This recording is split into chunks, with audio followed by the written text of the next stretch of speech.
One clue in helping us determine the cause of this disease is that the ratio of women to men who have autoimmune conditions is as high as 10 to 1. So autoimmune disease is up to 10 times more prevalent in women than in men.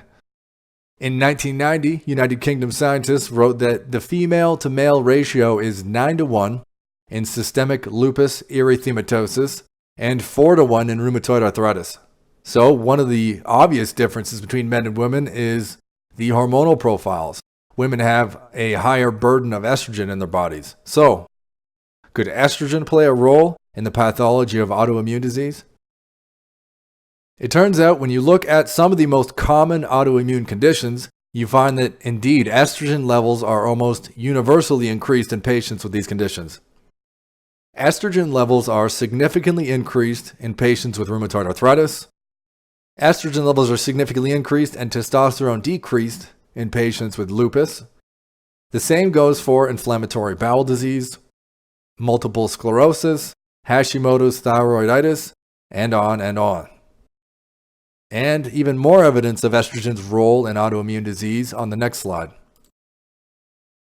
Symptoms of autoimmune diseases are worsened in women during menstruation. This is something that's well established and well known. And so during menstruation, that time of month, women have a higher level of estrogen. So obviously the estrogen is acting and worsening their symptoms. No matter which autoimmune disease a person has, their symptoms are worsened during menstruation when estrogen levels are higher. And another final proof that estrogen is central to the pathology of autoimmune disease is its relation to autoantibodies. FDA researchers at Bethesda, Maryland showed in a 2001 study that treating mice with estrogen, and I quote, induces polyclonal B-cell activation with increased expression of autoantibodies characteristic of autoimmune diseases. Said differently, estrogen causes the increased levels of autoantibodies in the blood serum that doctors use to diagnose autoimmune disease. Hey, it's Mark.